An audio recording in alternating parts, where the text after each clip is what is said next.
Okay. Well, welcome to the Columbus Astronomical Society meeting for May. And we've got interesting discussion tonight, but we got one little bit of business to take care of before we proceed on that. Jim, you want to go ahead? We've got a special little administrative thing we have to do. You want me to use the mic? Yes. Yeah. Okay.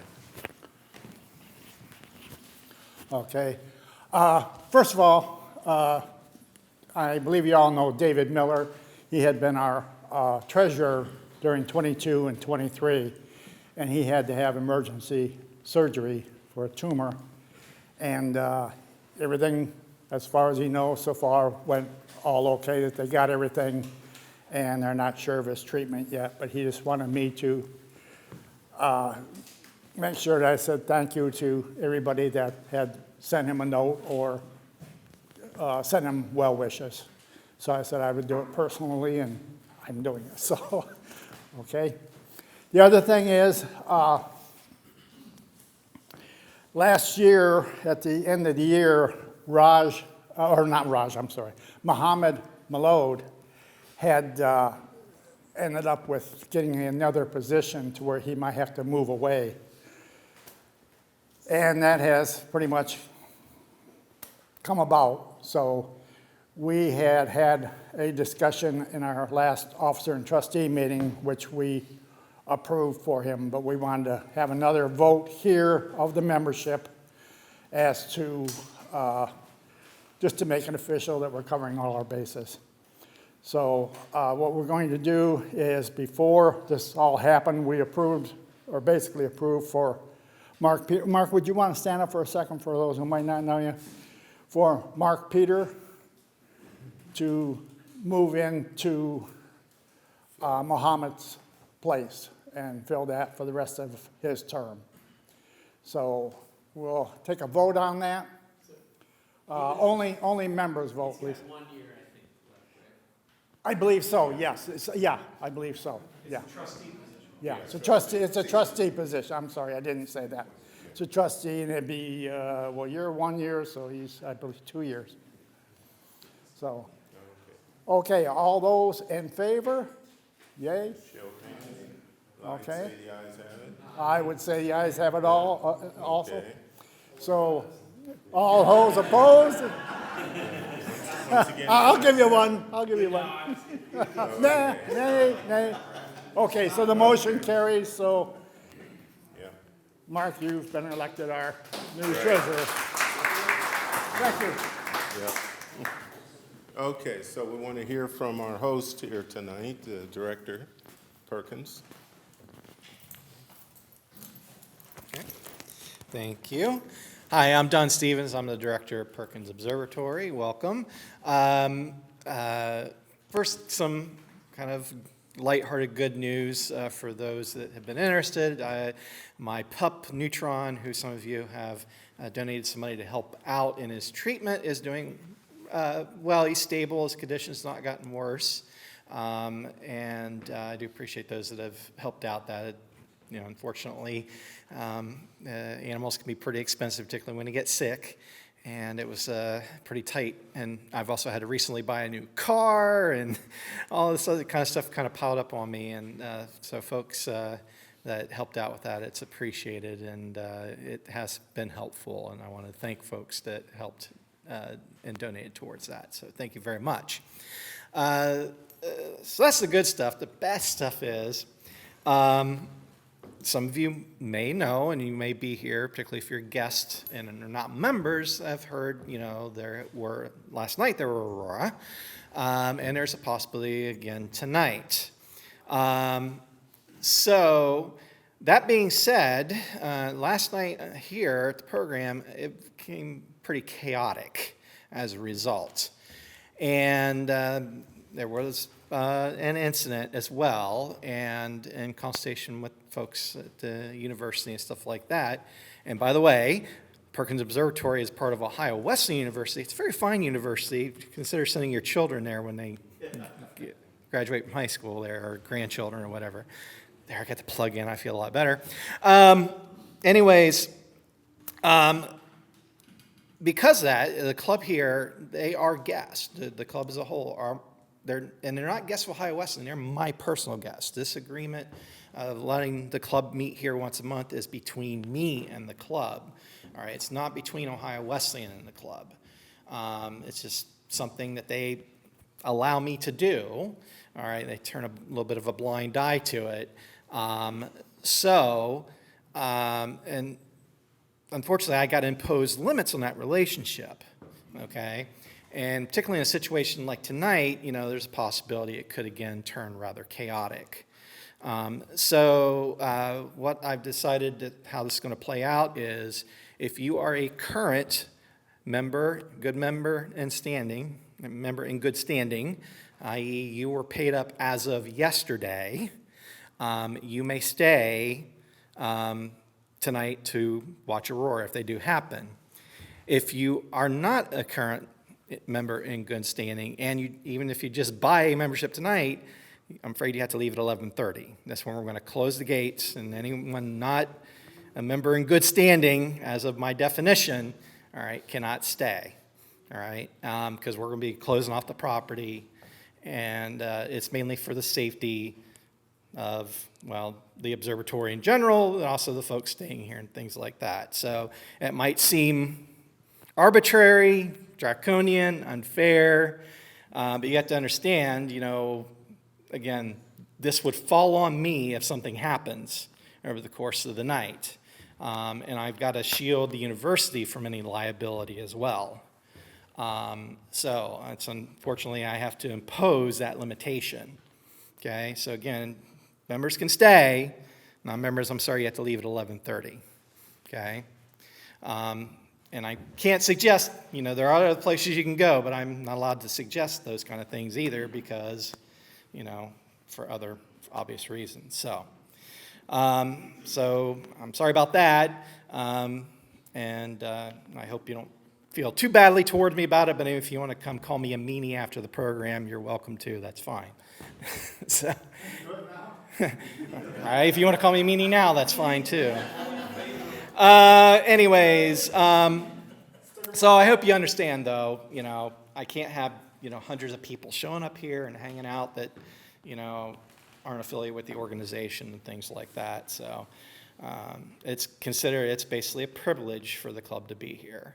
And part of that is, a lot of the club, one of the things the club does is they provide volunteers for the Friday night programs.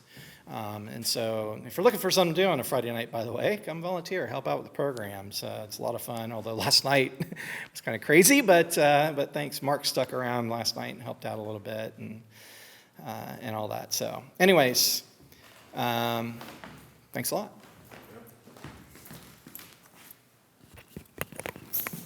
And also want to mention that Perkins has programs on Friday nights. You'd have to check the schedule online, and it is a reservation only when you get your reservations online. So people showing up uninvited was basically trespassing. And, for some reason, some people think they're entitled to just help themselves do whatever, and I don't know why, but that can create a problem. So that's the situation they were in last night. People who showed up uninvited, and then when they were told they weren't paid attendees, they got rude. So anyway, a little bit of ugliness. Usually we don't have that kind of thing while we're having our meetings. But so anyway, tonight, you got any announcements?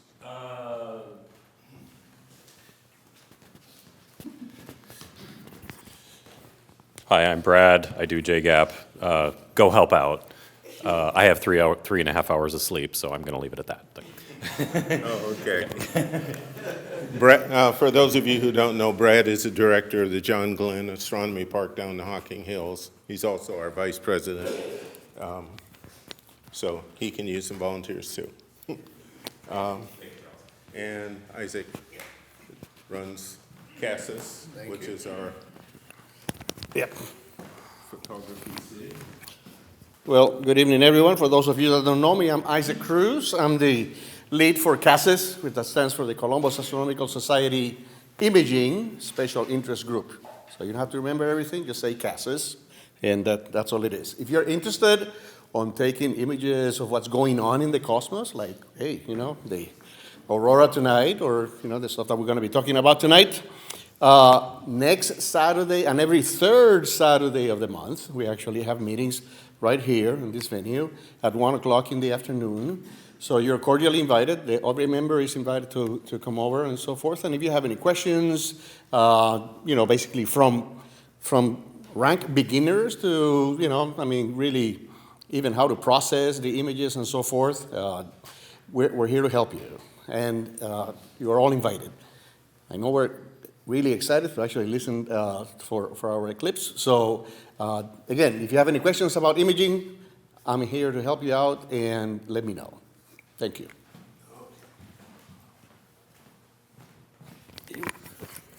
Okay, so tonight we've got visitors tonight, so.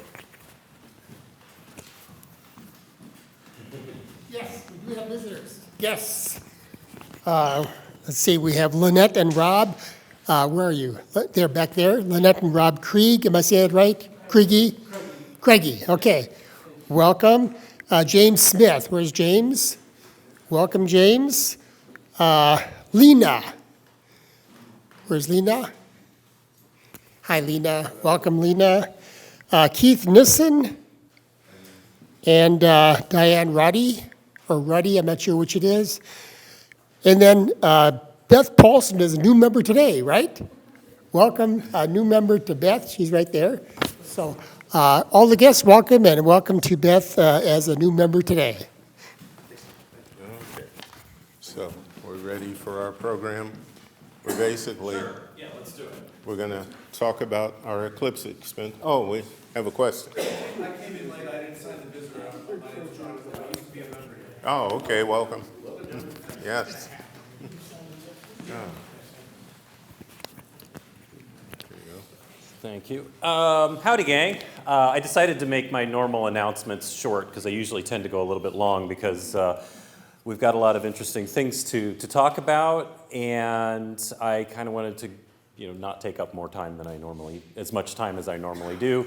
And there's also still a possibility of there being an aurora tonight. So I think a lot of us are astronomically savvy. If anybody would like to go out and look, if it gets a little bit, it's 9:30 or so and it starts to get dark, if anybody wants to go out and look and see if anything's going on, come back and report. We'll drop everything and go out and look. I mean, we'll stop on, in the middle of a sentence and quit. If this talk goes kind of poorly, it's mainly because I got 3.5 hours of sleep last night. You guys know why. I made a little slideshow of some of the images that I took in case you didn't see the aurora. Did anybody not see it last night? Who didn't see it? Yeah, you guys. Okay, so like half of you guys didn't see it.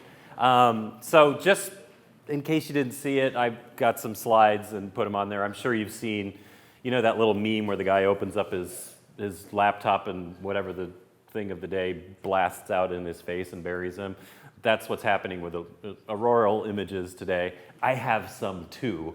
I will put that at the end so we can get the main topic of the evening taken care of. So the way this is going to work is what I want is to hear people's eclipse stories. We have several people already signed up. We have Mark Peter, we have Ted Kessel, we have Isaac, myself, James Luke has some pictures and that kind of thing. If you guys want to get up here and just get on the camera for all posterity and say, I saw it, my mind was blown, here's what it was like, I never saw one before, I cried, whatever. You don't have to have pictures. You can just tell your story. That's what I want to hear. I wanted to start off a little bit, however, with a bit of a story as to how lucky we are that we actually got to see this eclipse. The conditions were uncannily good. So let me start off here. Let me make sure that I'm looking at the screen here during this. Oh, and the way this is going to work, I've got this little microphone, and the microphone can only hear you if it's like here on your lapel. So when you're the next speaker, take the microphone from me and put it on your lapel, and then hand it off to the next person. And don't like play with it as you do it, because it'll show up in the audio. So just to tell you, I will forget, because once again, I had 3.5 hours of sleep. So here's a picture I took. This is actually a still image from my eclipse experience. I did not futz with a camera. I set a GoPro camera on the ground and just allowed it to go, and then I was free to just gawk and cry and be amazed at the eclipse and laugh at Joe Renzetti, who was losing his, and he was really getting into it, and I thought that was really fun. So it was a great experience. So we were lucky. This is a map which shows the climatology for April 8th of 2024. Now, you guys probably saw something similar to this before the eclipse, but in general, the grayer the image, the worse the weather on April 8th tended to be. This was for El Nino years, which is the Pacific Ocean change in the currents, where it brings cold water into the eastern Pacific, and that actually changes the weather around the world a little bit. It changes the climate pattern a bit, and it actually makes it a little bit worse. We were kind of in an El Nino year this year, and so the possibility of cloudy skies for most of Ohio was between 70 and 90%. It was going to be cloudy. Now here's the thing. Cloudiness means a lot of different things. So when you look at a weather forecast, it'll say something like 50% clear, for example. What does that mean? Well, it could mean one of a number of different things. First of all, you could be in the right place at the right time, but there are clouds in all kinds of different places. So here's a Jackson Pollock painting. This Jackson Pollock painting is 50% covered with paint. So this is 50% clear. So are you under a blob, or are you not under a blob? So 50% clear doesn't necessarily mean that 50% of the sky is going to be covered. It means you have a chance of being on the canvas, or you have a chance of being underneath a blob of paint.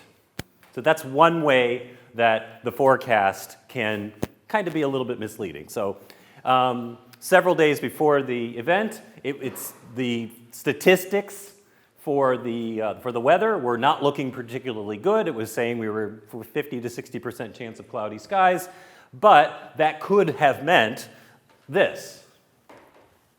The other thing is sometimes you get perfectly clear skies everywhere, but you get what I call bad local luck.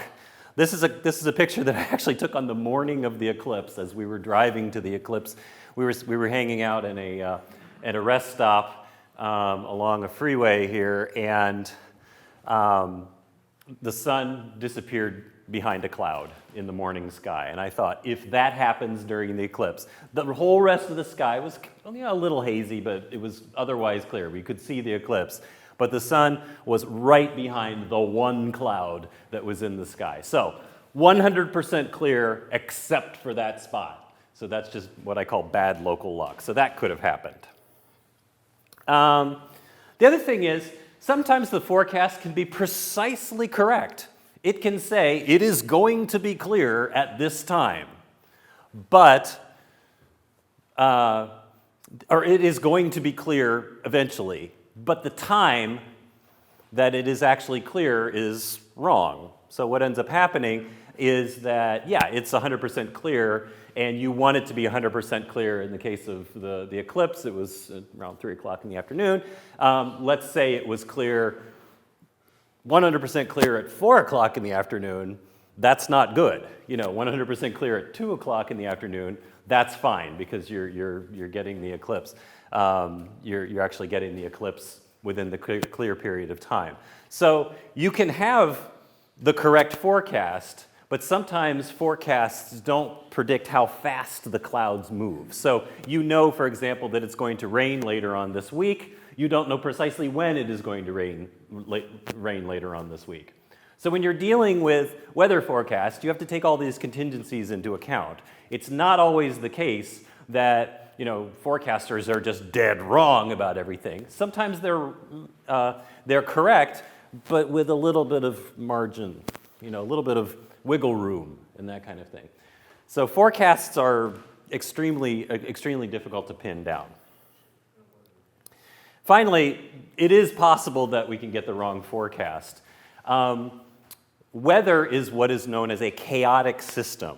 And you guys have heard of the butterfly effect.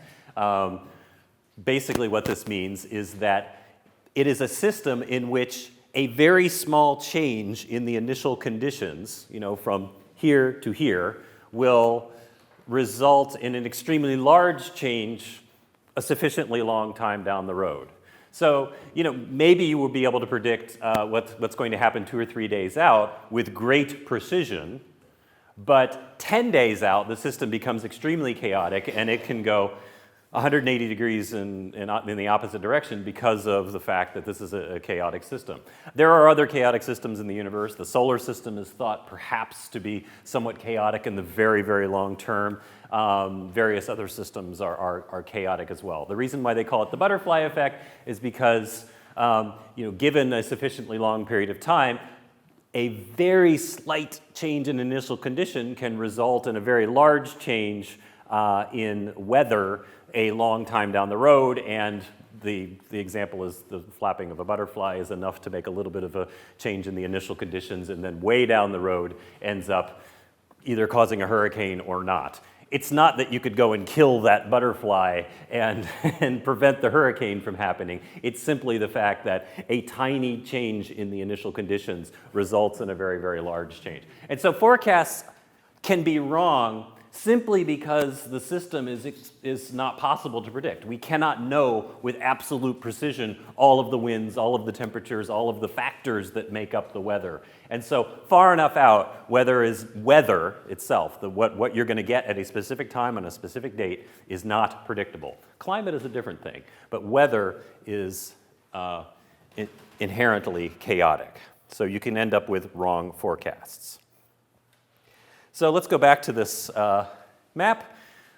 Climatologically, historically, Ohio is not going to be very good.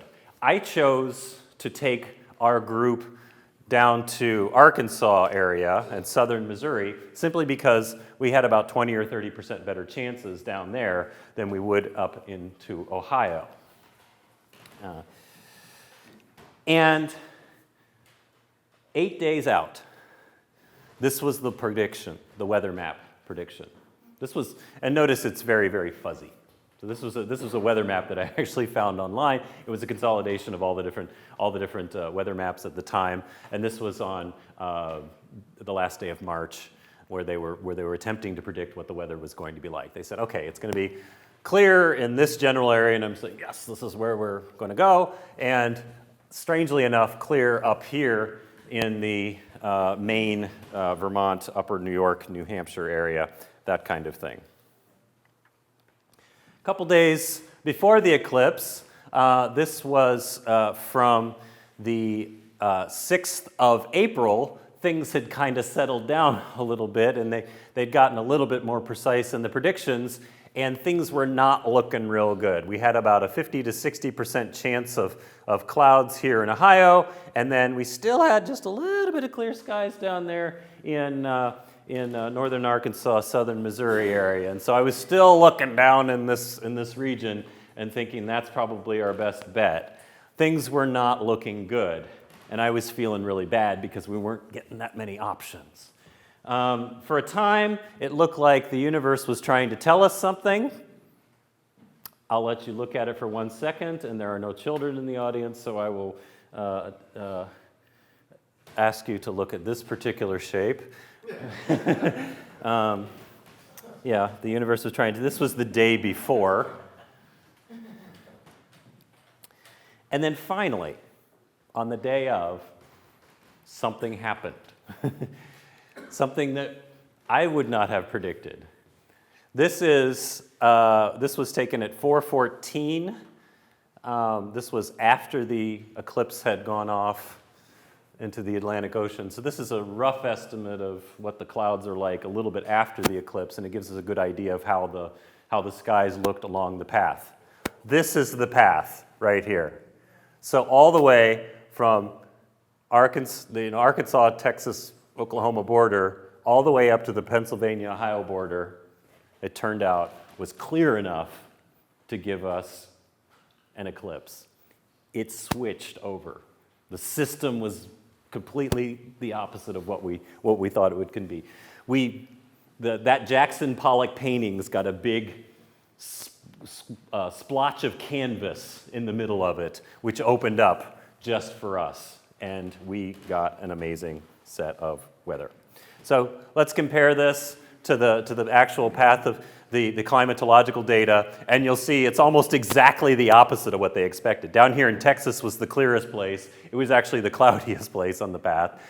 And way up here in Vermont and New Hampshire, that was really supposed to be cloudy, and it actually turned out to be clear. So it was a complete fluke. So we really, really lucked out. It was fantastic. Here's a little movie. You can actually see the shadow of the eclipse going through, and if you follow the center of that shadow, you can see just along the top of this line of clouds right here is where the center line was, and we managed to just skirt that line of clouds perfectly. It was really pretty extraordinary. So just to kind of give a quick overview of what I did, you guys might be aware that I organized a bus trip. A number of people in the audience here took part in the bus trip.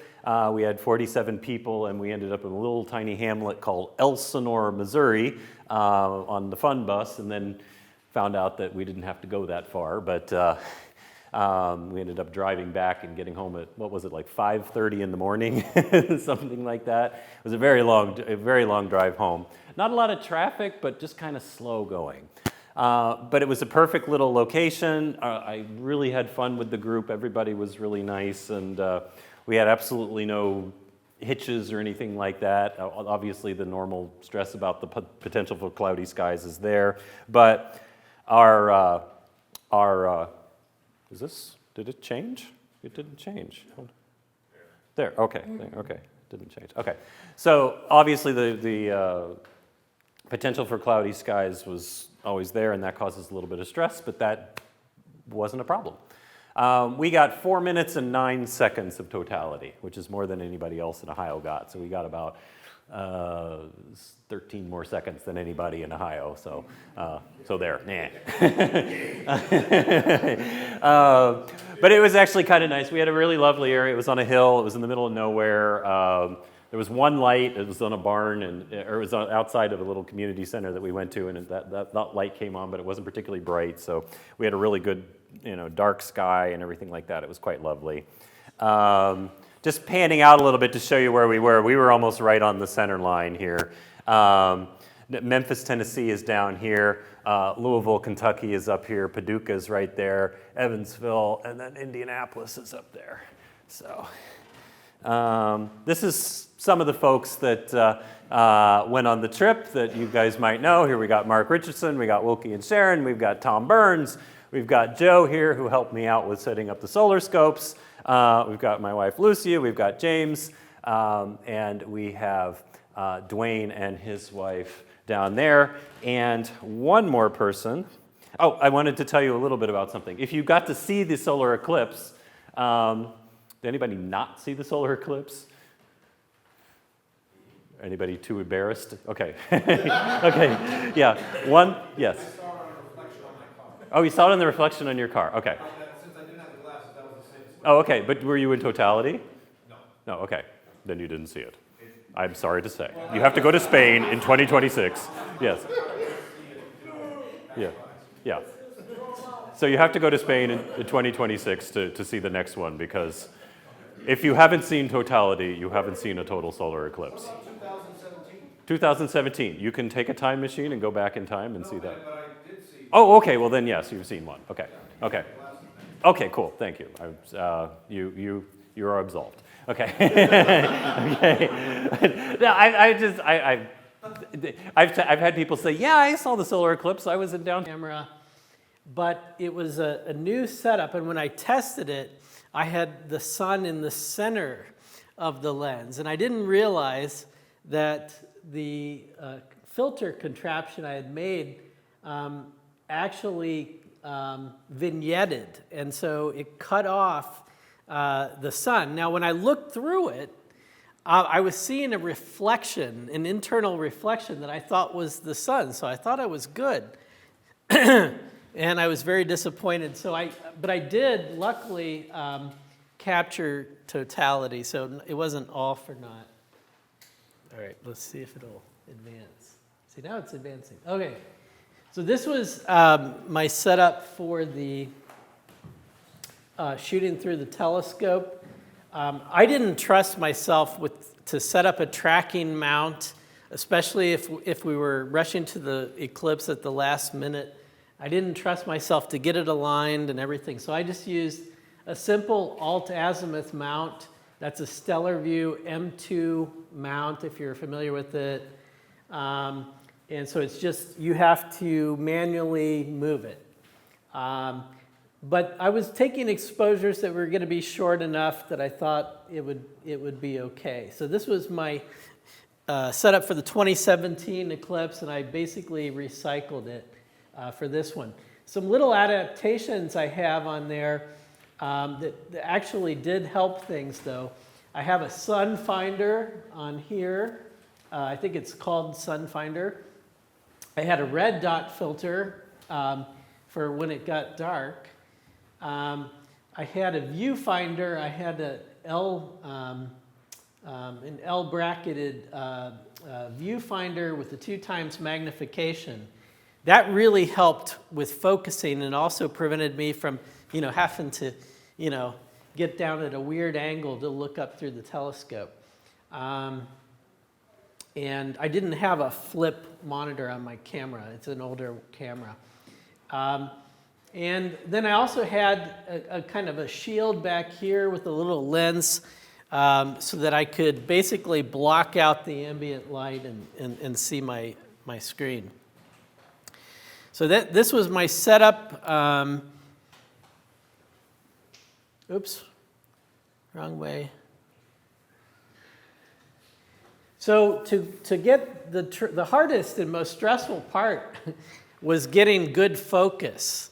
So I spent a lot of time focusing on a sunspot, and I would have to, because my camera was heavy and it wanted to pull the draw tube of the telescope out, I was having to lock it, make an adjustment to the focus, lock it, take a picture, look at it, and repeat that process until I got a good sharp focus. I was really glad to have those sunspots. If you don't have the sunspots, you could use the limb of the sun, but sunspots really help. So here's the first diamond ring. And all of you have heard my story about 2017. Basically, I panicked and didn't realize I had forgotten to remove my filter on the front. So that was one mistake. I knew I might make any number of mistakes, but that was one mistake I wasn't going to make this time. So here's a short exposure of totality. So you can see the prominences, but you can kind of just see the tops of them poking out. There's a really cool one right in here, just a real thin loop that I didn't notice till later. So here's a longer exposure. The prominences, if I had to do this again, I would have, I think, I would have lowered my ISO so that I could get not overexpose these prominences. I think James Luke had a really good one of the prominences. So here's the second diamond ring. So this is kind of, I took a whole bunch of exposures, everything from 1/8,000th of a second up to 1/8 of a second. And I had intended to go up to 1/2 of a second. Something must have happened, so I did make a mistake. But this is a range of exposures. And to capture the corona, it varies so much in brightness from the inner corona to the outer corona. It's something on the order of it's like 32,000 times difference from the inner corona to the outer corona. And you can try to capture, out 7 solar diameters or more if you really want to. But we basically, my dad had some experience processing photos into a high dynamic range composite. And he did this in Photoshop. And if you're interested after the meeting, I could, and there's no auroras, I could tell you about how it's done. But basically in Photoshop, you can import all of these different exposures, short ones and long ones, and then you create a layer mask over each one. And so basically on the bright ones, you mask out the overexposed part, and you just let that outer corona shine. We even stretched it a little bit. And then on the inner ones, you don't mask it as much. So you combine them all together, and whoops, going the wrong way, sorry. And so this is the kind of composite that we ended up with. It actually looks a little overexposed here, but you can see a lot more detail. One of the cool details was this kind of coronal hole here. And this is one of the hallmarks of this eclipse, that you'll be able to look and say, oh yeah, that was 2024. It's got that cool hole. We also noticed, you can barely see it here, there was a little double star that showed up. And I was looking online, there's a guy from Portugal who had an incredible composite eclipse, and he had that one labeled as Zeta Pisceum. So that's a little star that showed up. So I thank my dad for helping me with that. I may attempt to do this myself as well. There's a few things I want to actually put in those prominences. They kind of got washed out, and I want to maybe overlay those. And, oops, okay. So I'm sorry, I was here last night, and I thought you might want to see what Perkins looks like under the Aurora.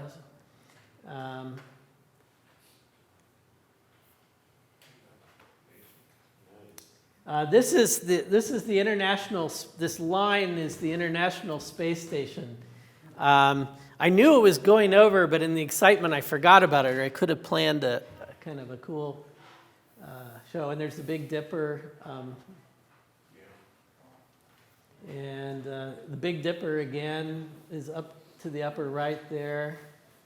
This one kept appearing over this tree, and it was very bright. What time was it? We started noticing it, I think, around 10:15 or so, 10:15, somewhere in there. And I don't know, I think the show went on till after midnight. But The ISS pass was at 10. this was I think here was 10:14, thereabouts. So yeah, this would have been, and then this one was overhead, almost. You can see Leo, actually, here's the sickle of Leo the lion, and to get you oriented. So this one was probably This was to our south, but about 75 degrees up. And this one was really bright. But it didn't look like that to the naked eye. It kind of looked like a kind of whitish cloud for the most part. But if you take your cell phone camera and if you think you might be seeing an aurora, just take your cell phone camera and point it in that direction, because your cell phone camera acts like an image intensifier, and it shows you all the colors. And then you can snap a picture with your cell phone. And I actually got some good ones with the cell phone. So that's my part. Thank you, Mark.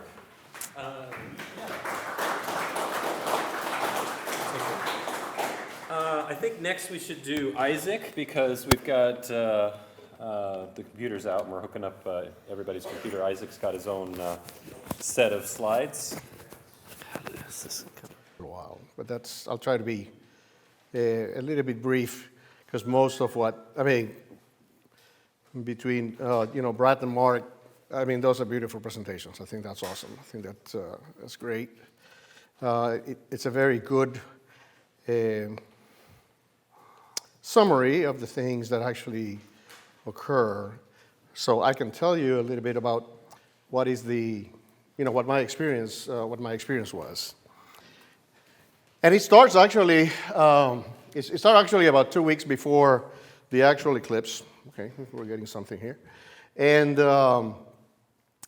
we had ABC6, Sarah Converse actually wanted to do a quick interview in regards to the upcoming, at the time, the upcoming solar eclipse.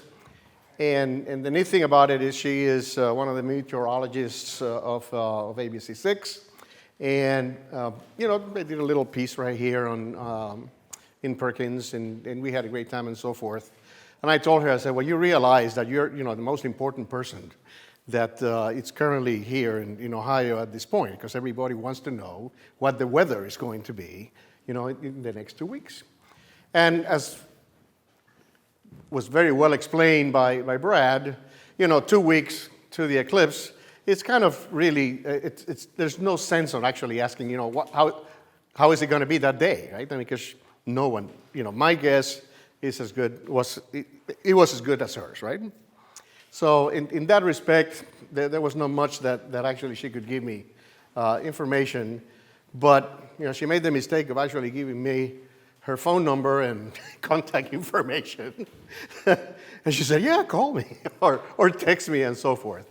And that's exactly what I did. I actually texted her nearly every 3 or 4 days, I would say, well, what's going on and so forth, anything new.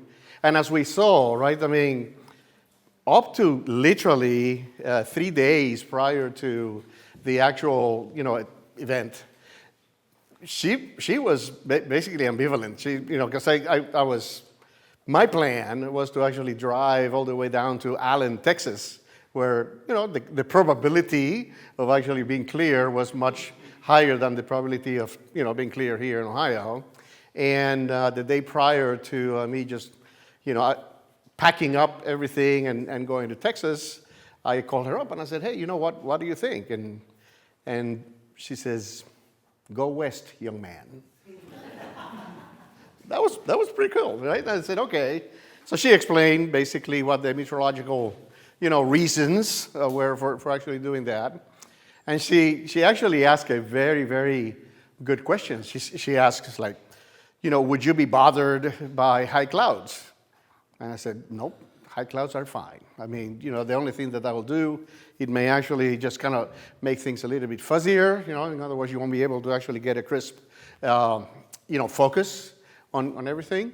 But, that will actually work fine. And she says, yeah, I'm confident. Stay home. I said, okay. I don't have to drive 1,200 miles south and back, right?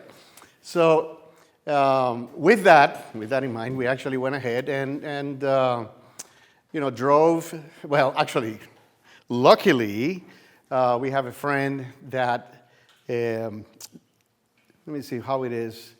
His daughter's dad actually owns a farm in Urbana, Ohio.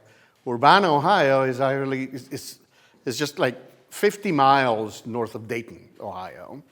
And it's beautiful farm over there, nice, completely flat, typical farm here in Ohio. And it was actually a beautiful place. This fellow that told me about it, he invited a few friends, and they were photography friends, not astrophotography friends. And so there were like 8 people that ended up going over there, and family, right? I mean, so it ended up being a total of about maybe 20 people, and there were some kids as well. And the owner of the farm, he was very astute. He actually kept the kids, like, I was going to say half a mile, but really, just about in a completely different place where the, quote, photographers, were, and so forth. And that actually worked out real well. If you remember the presentation that I did before the eclipse, you remember that, right? I mean, my advice on actually taking pictures, if you wanted to do that, and it's the first time, say don't, right? That was the whole thing. Well, and I'm really, truly, I'm glad that a lot of people, didn't follow my advice completely.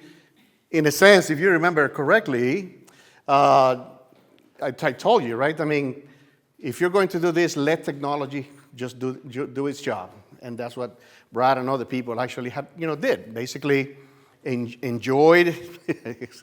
There's always people that don't listen. But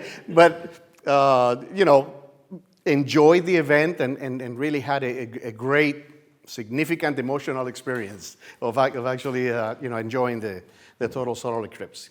And I followed my own advice. I actually set everything up and let the computer just control the camera, and it was wonderful, right? I mean, I had the computer. The computer actually, I was going to say, it's not cheating, but because you actually have in the computer what's going on, you can basically see, what you expect to see when you're actually looking at it. So, yes, the computer is actually doing its thing, but once in a while I'm just watching and I said, oh, look at that, we have whatever, 5 minutes to go, and, so on and so forth. So I was in charge of the countdown because the computer, was in there. There's only two mechanical things that we needed to do. One was to take the filter off, right? When totality comes in, and to put the filter back on when it's done, right? And when the totality it actually finishes. And this time, I'm happy to say that I actually heard the computer scream at me, to actually take the filter off. But it was actually pretty neat because I mean it was more relaxing, if you will, in regards to what we actually were trying to do, and it worked, right? I mean that was the whole thing. I want to thank publicly, actually, shout out to Mark. Last year, in 2017, he actually told me about his experience of actually watching the corona with his binoculars. So, I mean, I was so impressed with that I actually bought his binoculars and used them, right? I mean, the Fujignons, the 7x50s. And it was really a fantastic view. I mean, something that I will never forget. So thank you very much for giving me that tip, in there. It was really, really fantastic. And after that, I mean, during the whole thing, a couple of things that we actually did that people thought that were strange. I actually brought a green chair and a red chair, and basically I told them, well, I know that this is going on, but while we're getting there, watch the colors of the green chair and the red chair, and you'll see it change color, right? And they do. They actually, they become like gray, and then the other one comes like some other color. So that was pretty cool, right? I mean, we did the old, it's pinhole effect, where you actually get to see the partial faces as it actually comes along. And because, again, there were photographers in there. Once the totality was over, we wanted to do, the whole thing. So we waited until the C4, until basically the whole solar eclipse actually is over altogether. So we were there for a little while longer. It was relaxed. We were there, and the whole group, and then the family and the kids and everybody came over, and we actually had a great time. Great experience. I do have just like a few photographs in here that I'll get to actually share with you. It's only 4 of them, but yeah. Here we go. So let's see if we can. There we go. All right. So yeah, that's one of the things that Mark was talking about. One of the most beautiful things that you could actually see naked eye, and I was really amazed about that, was this huge prominence. In my case, it was like at the bottom of the sun. This was really surprising, as you could actually see this, with the naked eye. And again, it has been said many times, but that's many times the size of the Earth, right? In there. There was a couple more. There was one there, and then there's one in the upper right, which show a little bit better on my screen. But it was really a beautiful thing to behold. Of course, this is not an HDR of it. This is actually one of the images that I'm going to be used as the base for the HDR. But what I want to show you, it's hard to see in there. In fact, it's really washed out. But right there, you can actually see the prominence itself. You can actually see the V, well defined in the screen. It's not resolved on the. It's not resolved on the projector very well. Okay, but so inner corona, and then stay tuned. Oh, by the way, this is that hole that we were talking about here. So stay tuned for the HDR that's coming up. I may actually ask Mark to help me with. He seems to actually have done it before. So look at that, Bailey beads. It just happened at the location that I was. You actually see, depending on where you were on, which state and everything else, that this actually goes around. I mean, there are different places that this appears. But Bailey beads right on top of the prominence. To me, that was amazing. I mean, to actually be able to, complete serendipity, to be able to actually capture that. And of course, there you go, the diamond ring, just one of maybe about 6 or 7 images that will be composed to actually have a real big diamond ring, but what I call is diamond ring with a ruby on it, right? That's actually pretty neat. All right, well, I think that's basically what I wanted to show you folks. I really appreciate your indulgence, and again, fantastic opportunity to actually be able to see it, and thank you very much. So for us, we were watching the weather front, and we saw that curve front, and it was going this way across the weather map. And so I decided we were going to get behind it, and so I crossed this way, and that ended up with us being in Indiana.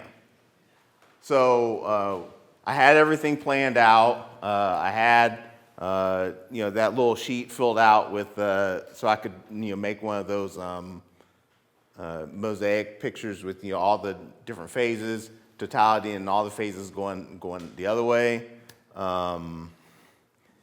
I had 2 scopes set up. I had one big scope, my Mac Newt, set up for public viewing, and then I had a smaller refractor that I was going to use for images.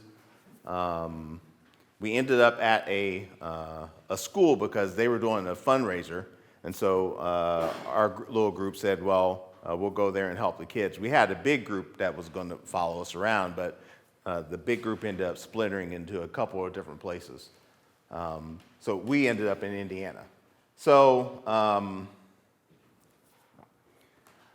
I got there, I started getting images. I ended up with like 900 something images total. We were doing, I was doing, little AVIs of 100 images each, and I was going to, combine those into, one image for the mosaic. But everything was working fine, and I started out.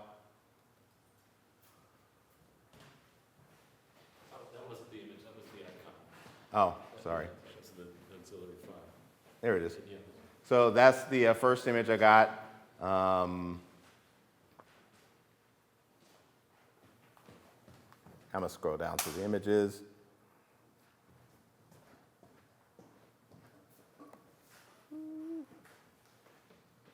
So I was getting good images. That's the second one. Everything was looking good. Right? You can hit the arrow to the right, and you'll get the next one. Oh, okay.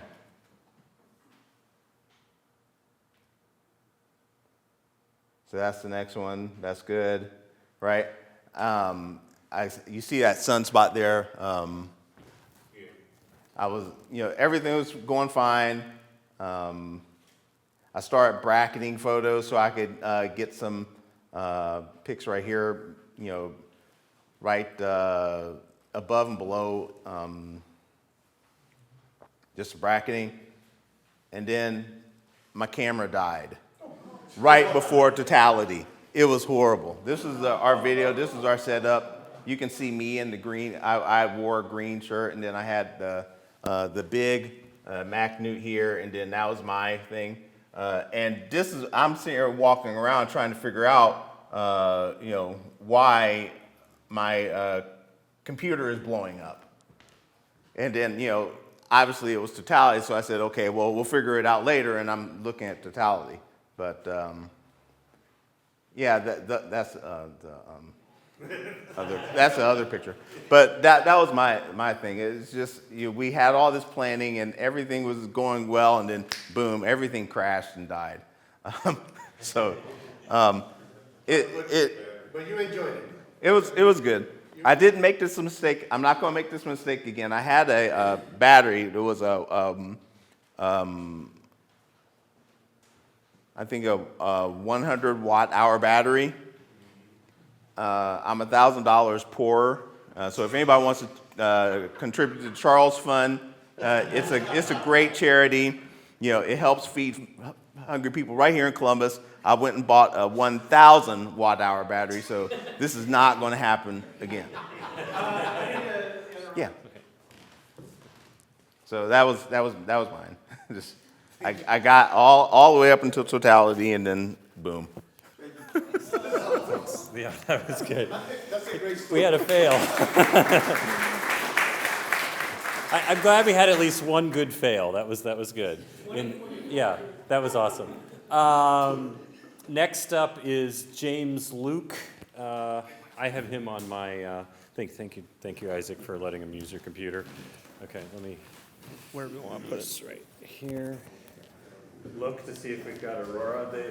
The Aurora oval is pretty big, but it's not real red today. So, okay. Next up, we got James Luke. I'm James. I went on the trip with Brad and the rest of the group at JGAP, and for a couple of months I was kind of deciding if I wanted to take photos of it or just watch it. So I was getting a lot of good feedback from people on their previous trips.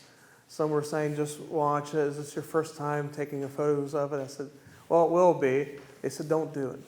So doing a lot of research, and I was watching a lot of videos that Alan Dyer did, and talking to people in the club. And for a while, if I'm going to do this, I need to start practicing, start getting used to the equipment I got.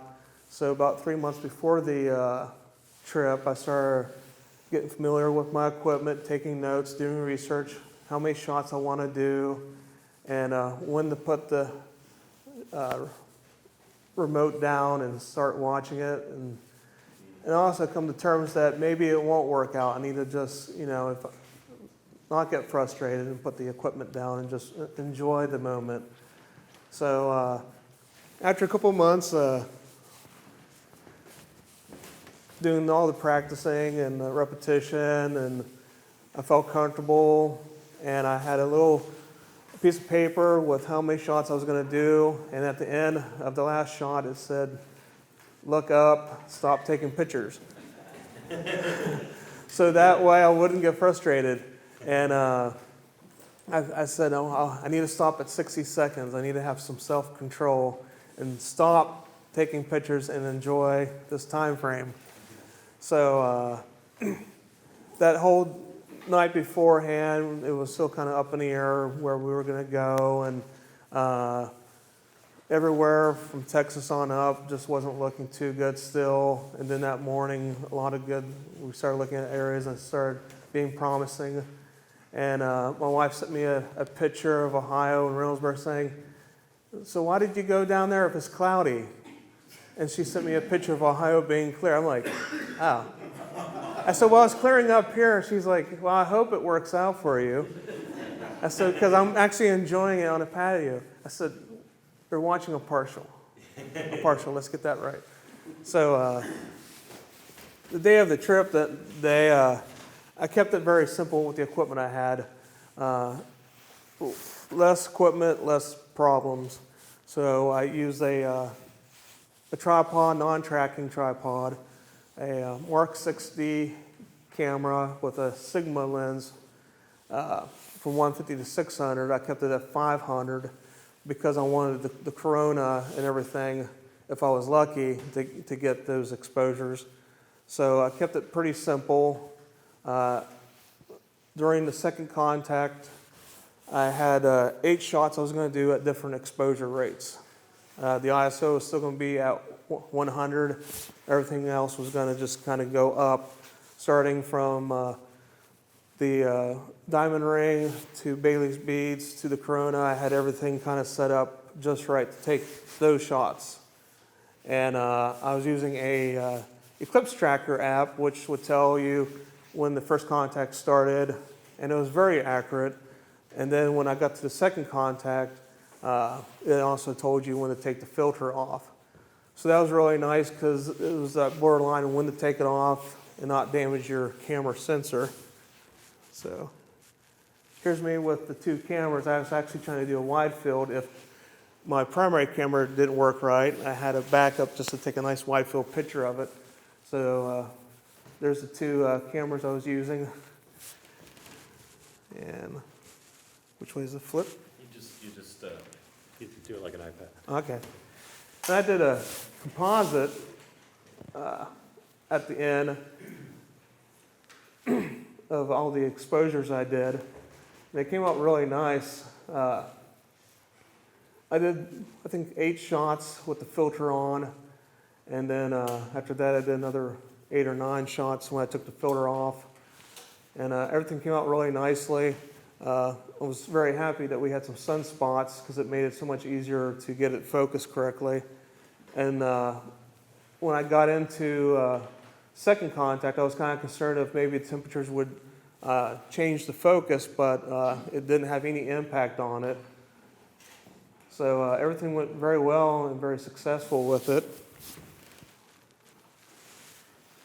And this was actually going into third contact, the Bailey's beads.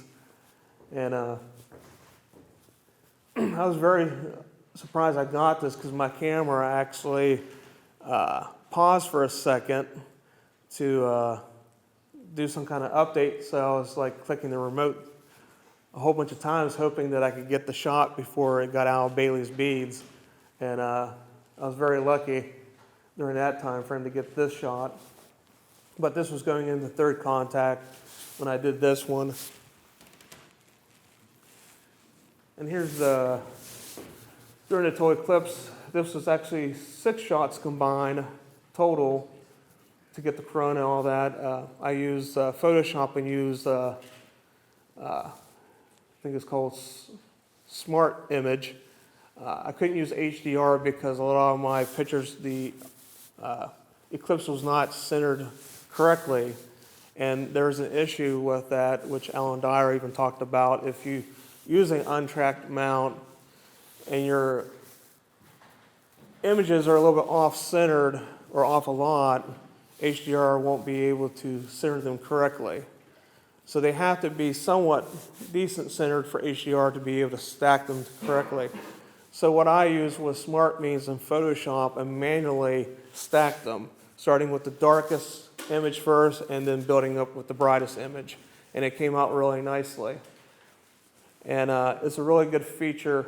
And I tried using HDR, but it looked like an image that you would have saw if you had a couple beers in you. So I realized it wasn't going to work at all, so I stopped trying to stack it and used Smart Image in Photoshop and just manually stack them. And I use that when I do planet imaging. When I image Jupiter, I do it in 3 different types of filters or 4 filters and then stack them together manually. So I'm used to using that tool in Photoshop, and it came out really good. And Alan Dyer was talking about that. He's a really well-known photographer, and he's done, I think, 17 or 18 eclipses total. But that was the other option. So if you're wanting to stack your composite, get a really nice stacked image of the corona, and they're off-centered, Mean Smart in Photoshop is a very good tool to stack them. And manually stacking them is not that hard at all. You start with your darkest image, and then you work with the most brightest image. And that's how you would work it. And here's the diamond ring. This was going into second contact when I did this. And that was right when the eclipse tracker was telling me to take the filter off, because I was kind of debating if I wanted to take it off that soon. But within 10 seconds of going into second contact, that's when it was telling you to take the filters off so you can get ready when the diamond ring effect started.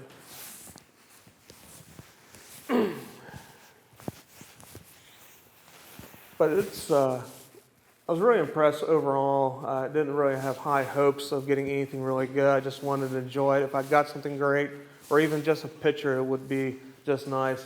So it was way beyond my expectations on what I got out of doing these photos. And taking the time months beforehand, doing the research and doing the practice, and coming up with a imaging plan that was going to work for me, that was going to be sufficient and not time consuming. And I will say this, once I got done within that minute, it felt like that 4 minutes only lasted for a minute. It's just as soon as I put the remote clicker down and looked up, the eclipse tracker saying 30 seconds in the third contact. I'm like, what? It just felt like everything just went by so quickly, and everyone was telling me before that, yeah, that 4 minutes is going to feel like a minute.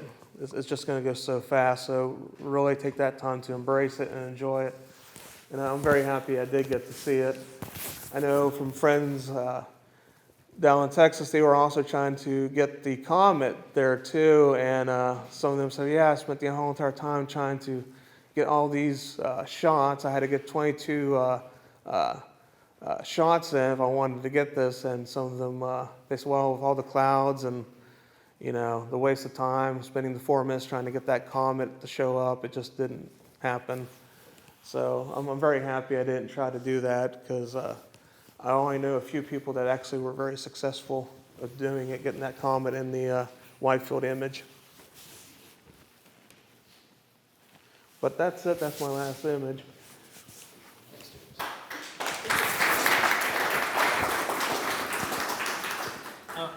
Isaac pointed something out to me. I noticed it as well. This is kind of interesting.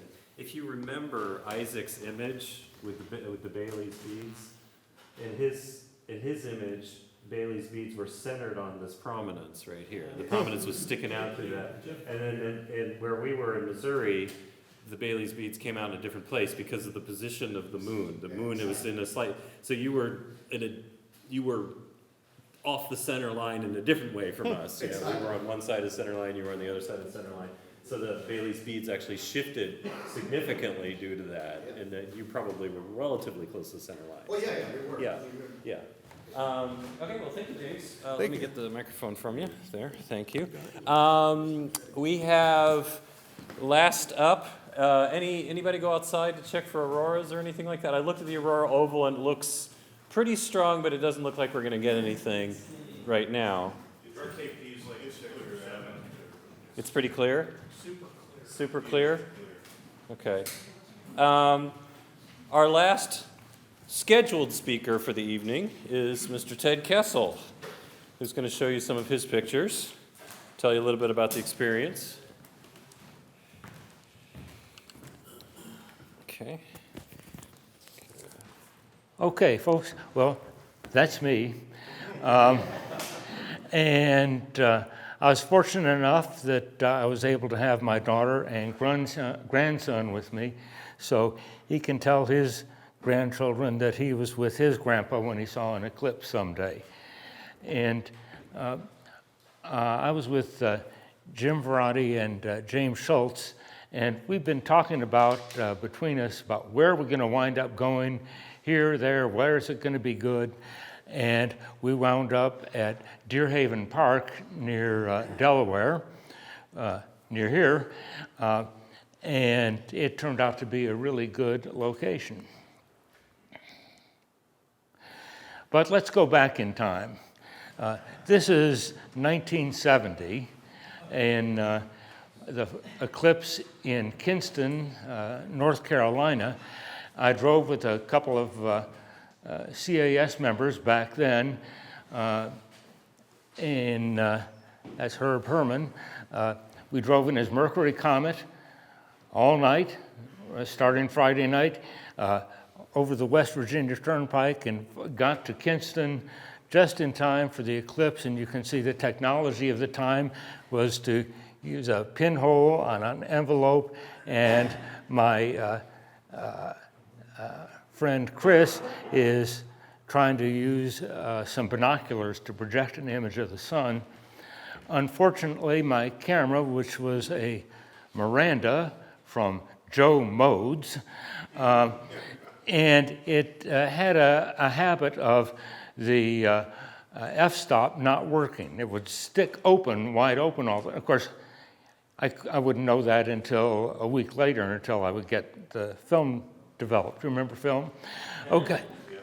So I didn't know it was overexposing. So that was a little overexposed. But here it's getting a little bit better. And here we are hoping that this eclipse will not be too serious. That's Herb.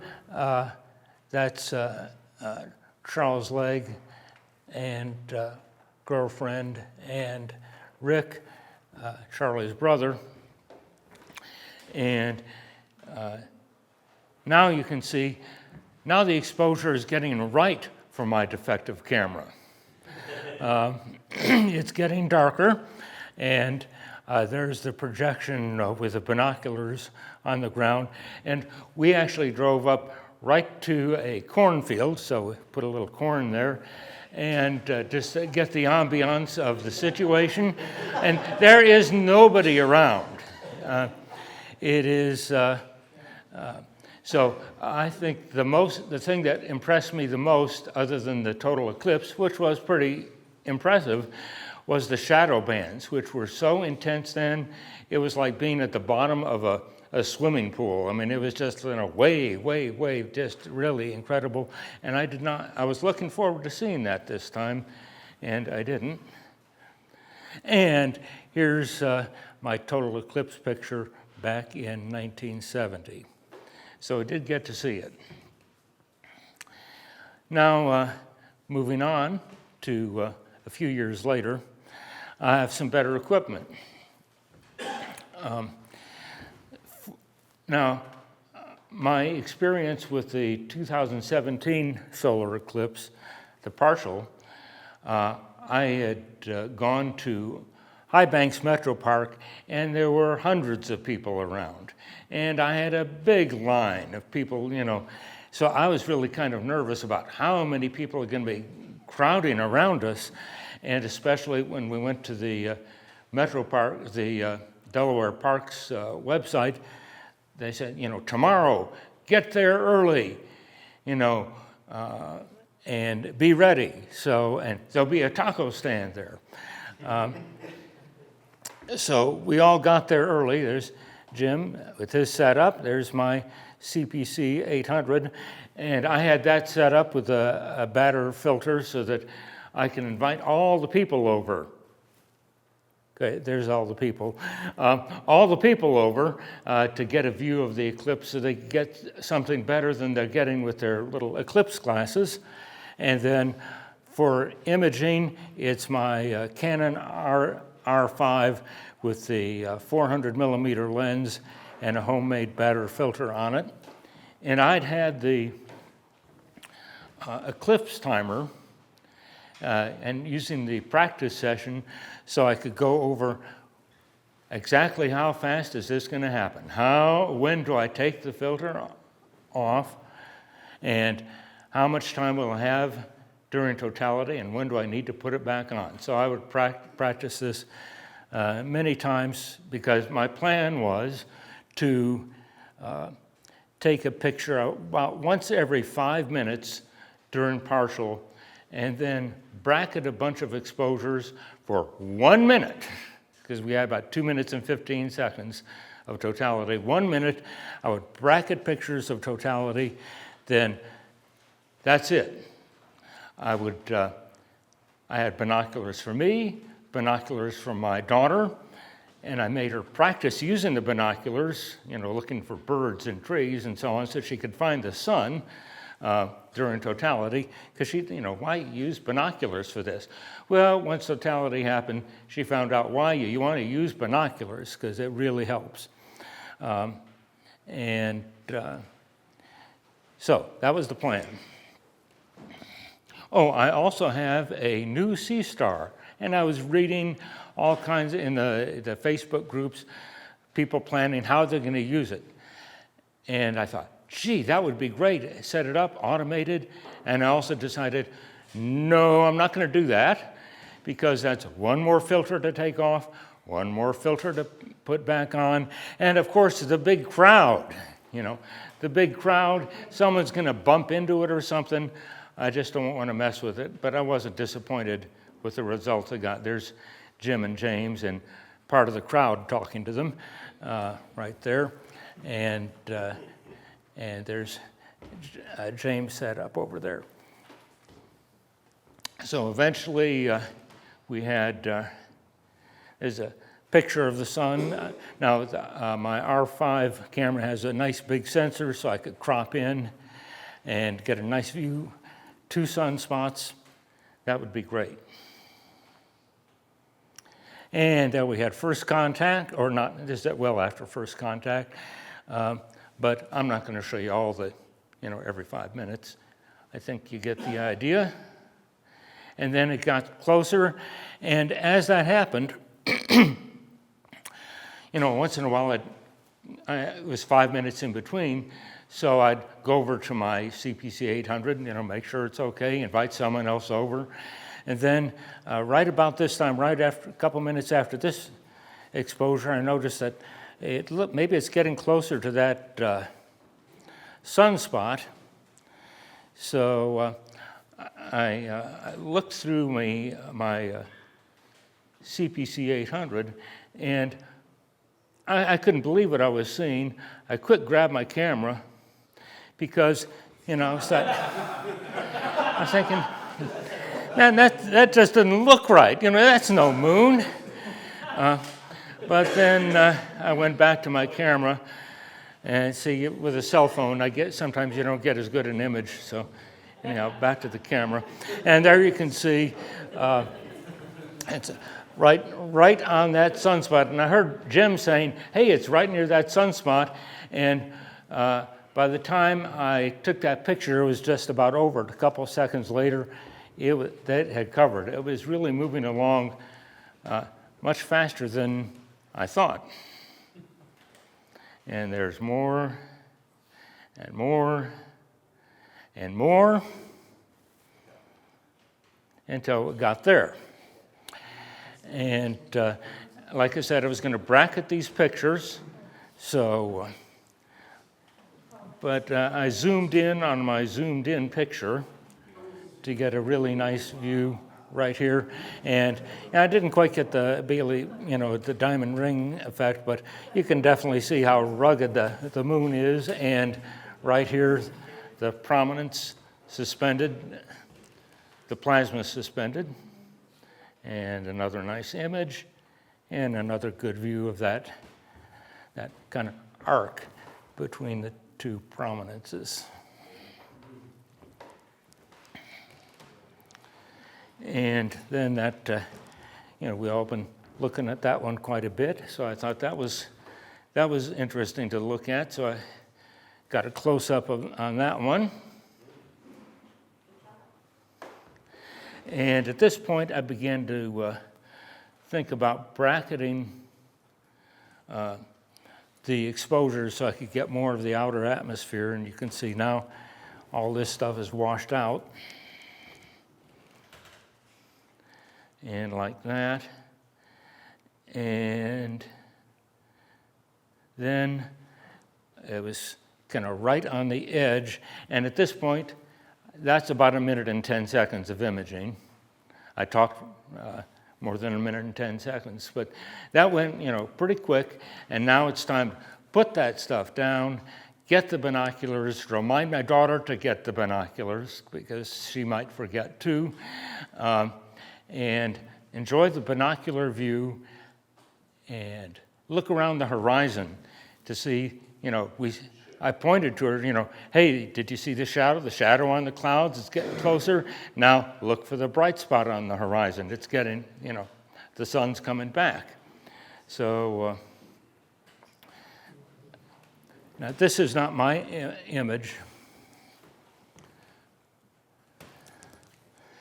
And it doesn't show up quite so well, but this little prominence here looked like it was growing. Actually, the moon's going that way. But to me, with the binoculars, I said, holy smokes, that thing's flaring around like crazy. But it was actually the motion of the moon. And then it's over. Totality is. And the sun started to look like the Cheshire Cat up in the sky. And what do I hear in the parking lot? People's car doors slamming. They're taking off. But and then that's the end.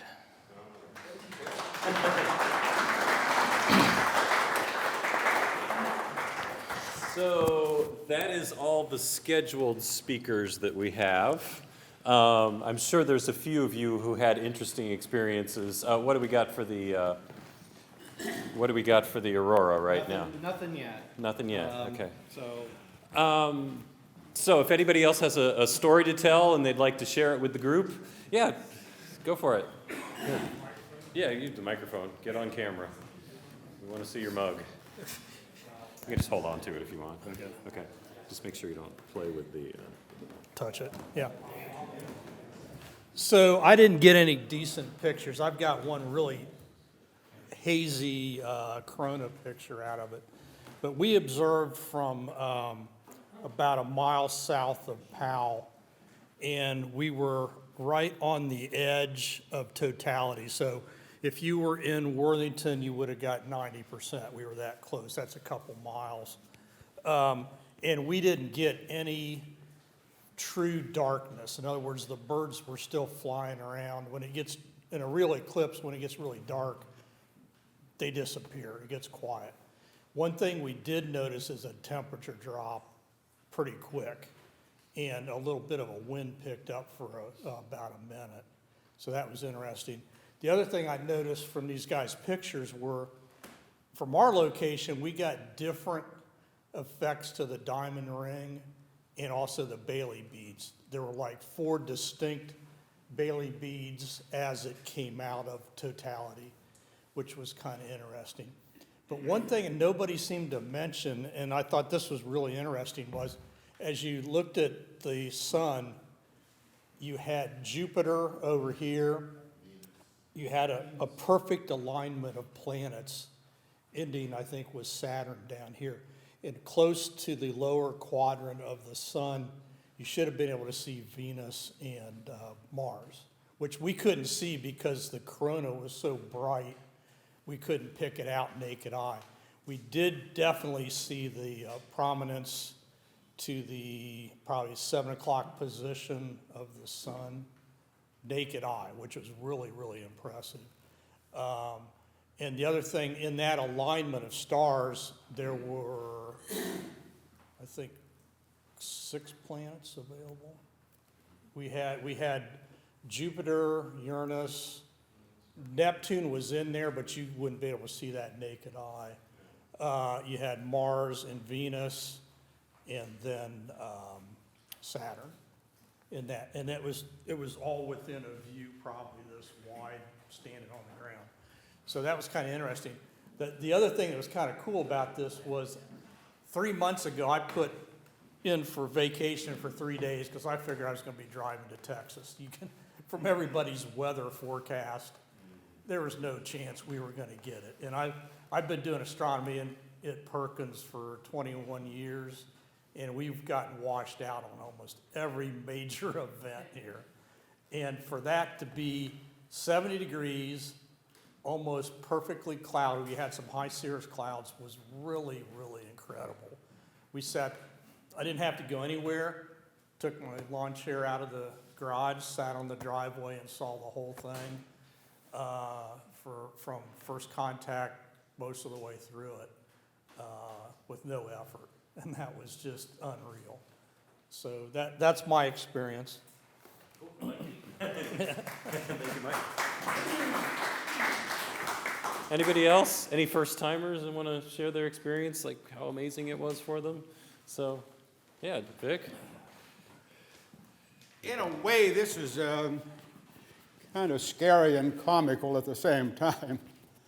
Back when I was a little boy, I had the bright idea that I was going to look at the sun with binoculars, and I thought, well, I'd smoke the lenses, and that would be safe. Well, these were just a pair of toy binoculars. They were made out of plastic, So I had a fire under the binoculars and smoke in the lenses, and the fire melted the binoculars. So that ended my solar observing, After that, Mom bought a nice pair of 7x50 binoculars that I still have to this day. So even today, I still get kind of queasy feelings looking at the sun, even with the glasses or a solar telescope. And a lot of times, even looking at a picture of the sun kind of reminds me of the close call I had with maybe losing my vision. So that's my little story. Thank you, Vic.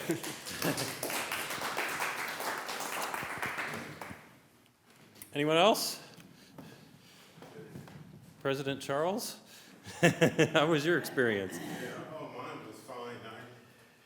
I ended up going to Prairie Oaks Park, which is just west of Columbus, outside the outer belt on the west side, and got there just in time, and it was a pretty nice experience, It was totality, so we got the full experience and didn't have to go several hundreds of miles, for once.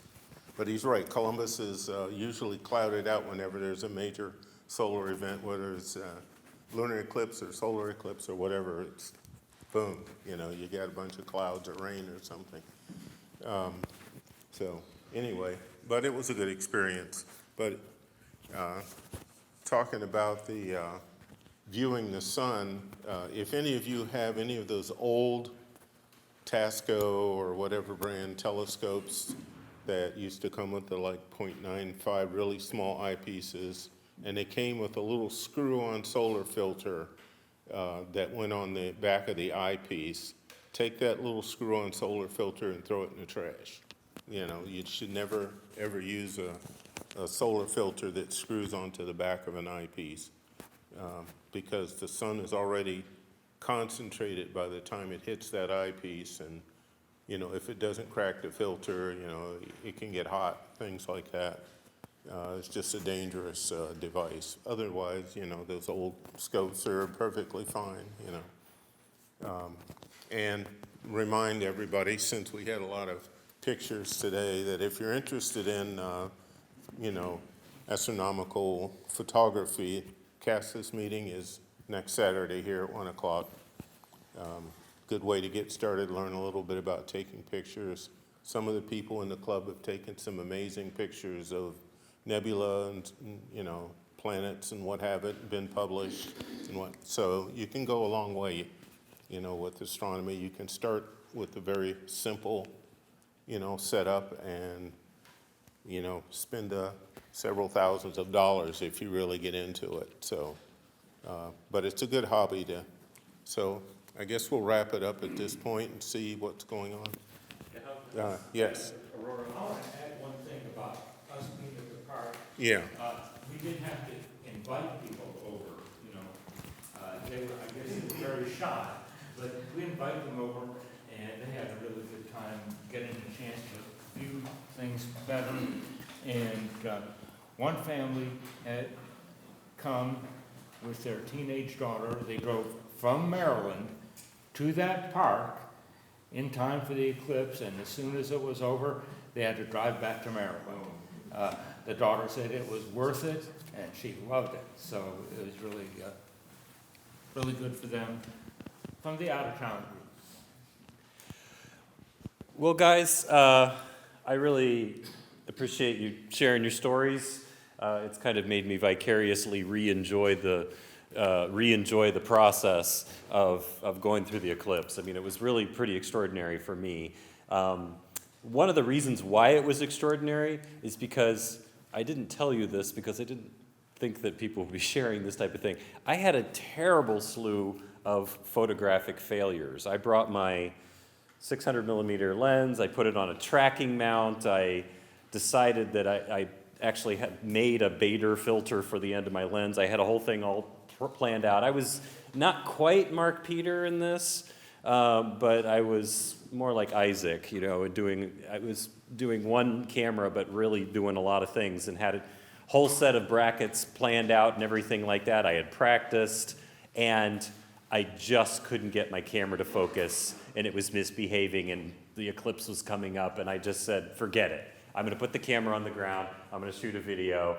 And the other failure for me was I decided I was going to shoot shadow bands, because in 2017, the shadow bands were pretty good. We had a sheet on the ground, and I saw it, and managed to get a little video of the shadow bands with my phone that wasn't very good. So I wanted to get a better video with my better camera, this one right here. And so I pointed it up at the eclipse, and then there was a wall next to the eclipse, big white wall. And I wanted to see if I could get the shadow bands that way. There was not a shadow band to be seen. That video was gorgeous picture of the eclipse, but the shadow bands weren't there. So I failed on every account, photographically speaking. So even so, I consider it to be a success, because I saw the eclipse and it was wonderful. It was the most beautiful looking eclipse I'd ever seen. So thank you guys for sharing your stories. I want to share one last thing here. Let me get the screen so I know what we're looking at. Okay. Last night, you guys, many of you probably missed the Aurora. Yeah, that's the word. And so I did a quick little set of, I did a quick little series of videos or images here that I took last night. A friend of mine just texted me about 20 minutes ago while we were talking here and said, "Hey, Brad, did you take some pictures last night?" And I said, "Yeah, 1,300. So basically, I woke up this morning at about 8:30 and realized I had to get my pictures taken care of, and I worked on them until about 4 in the afternoon. And these are some of the ones that look nice. So this was the first picture that I took in the evening, and I was actually taking a picture of this, which was a pass of the Starlink satellite that had launched a couple days ago, and they were all still close together. And I thought it was kind of interesting, so I was going to make a little time lapse, and I looked at the very first image that I caught, which was this one, and there was this red on there, and I'm thinking, God, I must be having some weird white balance issues or something. There's some light pollution on this cloud, and I'm like, but yeah, there's supposed to be an aurora. Maybe it's an aurora. So I took another shot, made sure the white balance was daylight, and it still came out red. And so I'm like, there's an aurora. And it wasn't real bright. At this point, I couldn't really tell that it was red, but as time went on, it got a lot stronger. It looks a lot better on my little iPad if you guys want to see it. This projector doesn't do it justice, but it really got active, and it covered by about 5 to 10, it covered the whole sky. I mean, from north to south. I've never seen an aurora in Ohio that went from all the way from horizon to horizon, the entire sky. It was pretty extraordinary. Yeah, this doesn't do it justice. You have to look at my iPad. See how much richer the colors are in the image. At this point in time, it was bright enough that we could see the colors really well. In fact, this projection image right here is a really good facsimile of what you could see. In fact, it fades it out enough that it looks a lot like what the image looked like. And we got a couple of these vertical things called Steves. You guys have heard of those. They are sudden thermal emission velocity enhancements or something like that. It's not really well understood what causes them, but it's thought that it's electrical charge between the ionosphere and the ground channeling plasma from the upper atmosphere down to the ground and causing these interesting little jet things to appear, and they occur every once in a while. And then if that wasn't good enough, we had a pass of the International Space Station right through the middle of it. What's really interesting about this is that the International Space Station is in the general vicinity of the red aurora. It is actually passing through the level of the red aurora. And so when it went overhead, if it was taking video, it would be going through it. So this is looking not quite straight up, maybe about 70 degrees to the north. It started to get, the green just covered the sky. It was really intense. And this was actually moving very quickly. You could see it. I have a little video that I'll show you that shows that. And this is another image with the International Space Station going through. This is looking straight up. It's actually passing through Ursa Major, which is right here in the picture. You can see that, and that's virtually straight up. So we're looking up into those bands, and that's the reason why they spread out like that is perspective. These are all vertical, and it's like looking through a strand of trees, basically. So just to show you, this is actually a picture taken yesterday from the International Space Station. This is not us. I think this is a little bit further north. This is probably up in Quebec or something like that. But you can see that the red is pretty much up at the level of the station itself, so it's really passing through the red. So, and I got the sign there. So, and just another one there. These are another. I thought this was kind of an interesting period. We got this weird. We had the red, and then mixed in with it were this green flickering, which is kind of interesting. It started to flicker, which is kind of weird. I thought it was very interesting. So this is a breakdown. I saw somebody posted this on the internet. I just thought I would share it. Let me make sure that I'm still recording. Yes. Cut off the end of somebody. So this is kind of a breakdown of the different colors and the altitudes at which they represent. This is if you guys missed my January talk, the differentiation in color has to do with how dense the atmosphere is and how long it takes for one atom to run into another atom. Very, very high up in the upper atmosphere, atoms are very far apart, and it takes a much longer time for them to collide and then discharge the energy that they've built up. And that allows them to express different energy levels, and the colors are different at different altitudes. So this is the blue and the violet down here occur really, really low in the atmosphere. And then the green is a little bit higher up to about 150 miles. And then the red can go 600 miles up at the upper limit. So, this is my video that I shot. This is about 1,100 of the 1,300 images with the place. One of the problems I had last night is that there was so many things going on in so many directions. I kept changing my mind as to what was interesting to look at. So I didn't have one particular point of view. I would go over here and then, oh, there was something going over there. And that made my little time lapse a little choppy. So when you watch this, take that into consideration, because I kept moving the camera and taking it in different places. So let's see here. So here's the different elements of it. We had about 400 people at JGAP last night. So yeah, I think it was a lot. And Jan actually handled most of the parking. So thank you, Jan. So you can see where it gets brighter, and it's actually so bright that it's lighting up the ground. I mean, you can tell. A lot of activity. I mean, this is sped up, of course. And then this is where you got the flickering. You can actually see that. I was able to see that with the eye. The green would appear, and then it would disappear. It would appear, and then it would disappear. It was kind of subtle, but you could definitely see it. That's the International Space Station, by the way, that last one. That's the second pass. Yes? The first good one, it hit the horizon at 9 after 10. So, and then it peaked at 10:14. But that was from our point of view. So if you were up here in Columbus, it might have been like a pretty, like a 30 seconds later or something like that.